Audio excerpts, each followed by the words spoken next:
नमस्कार, बहुत स्वागत है आपका। अगर आपकी कुंडली में राहु, केतु, शनिदेव अशुभ स्थिति में हैं और इनका अशुभ प्रभाव आपके जीवन पर बहुत परेशानी दे रही, तब दूध का प्रयोग किया जाता है। अब देखिए, राहु, केतु और शनि जैसे जो ग्रह हैं अपने बुरे परिणाम कम देते हैं और घर में सुख शांति बरकत लाते हैं अगर आप दूध का ये प्रयोग करेंगे तब। देखिए, स्वास्थ्य के लिए दूध सौंदर्य प्रसाधन में भी उपयोग होता है, अच्छे स्वास्थ्य के लिए भी होता है और कच्चे दूध का इस्तेमाल पूजा पाठ में भी होता है।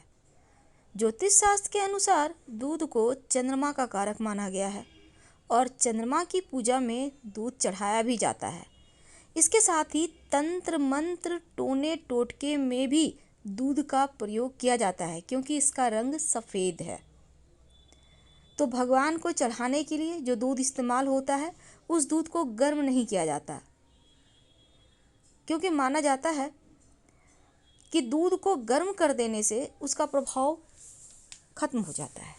तो जब भी आप दूध का कोई भी टोना टोटका प्रयोग करें, कच्चे दूध का प्रयोग ही करें तो ज़्यादा अच्छा है। अगर आपकी कुंडली में मान लेते हैं राहु गड़बड़ है, राहु क्या करता है, आकस्मिक रूप से परेशानियां देता है, आकस्मिक रूप से लाइफ को बदल देता है, एकदम से धरातल पर ले आएगा अगर राहु बिगड़ जाए। केतु भूत प्रेत की नकारात्मक शक्तियों को आकर्षित करता है, टोने टोट के जल्दी असर करते हैं अगर केतु बुरा परिणाम देने लगे तो। और शनिदेव रुष्ट हो जाए तो बहुत मुश्किल है, पाँव में चप्पल तक नहीं बचेगी। तो ऐसे में दूध का महाप्रयोग, वैसे तो हम आपको 3 प्रयोग बताएंगे, कोई भी एक अपनी सुविधा अनुसार आप कर लीजिएगा।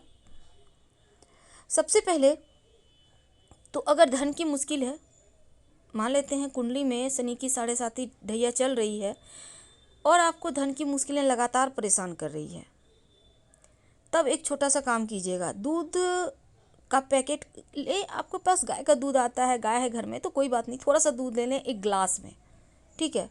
अब इसको शनिवार की रात सिरहाने रखकर इस गिलास को सो जाएं। अगले दिन रविवार के दिन तड़के उठे, बबूल के पेड़ के पास जाकर इस दूध को डाल दें, प्रणाम करें, अपनी समस्या कहें और बिना पीछे मुड़े घर चले आएं। आपकी मुश्किलें समाप्त हो जाएगी। अब देखिए, केतु देता है अनजाना भय, भूत प्रेत पिशाच परेशानी देता है केतु। अगर आपको लगे मन में बुरे ख्याल आ रहे हैं, आपको बहुत मुश्किल आ रही, लगता है जैसे किसी ने कुछ करवा दिया है, तब आप मंगलवार के दिन एक छोटा सा काम कीजिए। थोड़ा सा चावल लीजिए, ज़्यादा नहीं, 1 मुट्ठी चावल लें, चावल में कच्चा दूध डालें और उस दूध को किसी बहते हुए नदी या झरने में डाल दें। याद रखिए, बहते हुए नदी में। ऐसा आप 7 मंगलवार के दिन करें। केतु शांत हो जाता है, केतु ग्रह नकारात्मक प्रभाव नहीं डालता, भूत प्रेत की जो बाधाएं हैं वो भी ठीक हो जाती है और ग्रहों की स्थिति भी बेहतर होती है। लेकिन मान लेते हैं कि अब जैसे आपने सुना होगा कि शिव जी को अगर सिर्फ आप दूध अर्पित करना शुरू कर दें सोमवार के सोमवार, तो 9 के 9 ग्रह अच्छे फल देने लगते हैं, शुभ फल देने लगते हैं। तो अगर कुंडली में आपको लगे कि आपके पास कुंडली नहीं है, पता ही नहीं है कब जन्म हुआ है, आप किसी पंडित के पास नहीं जा पा रहे हैं, कोई बात नहीं, आप थोड़ा सा दूध, ज़्यादा नहीं, याद रखिए थोड़ा सा दूध शिवलिंग पर अर्पित करना शुरू कर दें। एक तो मनोकामना पूर्ण होगी, दूसरी कुंडली के सारे ग्रह अनुकूल हो जाएंगे और फिर आपकी मुश्किलें भी समाप्त हो जाएगी, यानी 9 के 9 ग्रह शुभ फल देने लगेंगे। माना जाता है तंत्र मंत्र टोने टोटके में भी दूध का प्रयोग किया जाता है। अब अगर आपका जैसे कि अगर राहु बिगड़ जाए तो आकस्मिक परेशानी देता है, चोट चपेट, दुर्घटनाएं, व्यापार में हानि, नौकरी छूट गई, नौकरी नहीं लगना, मानसिक समस्या, तब आप एक छोटा सा काम करें।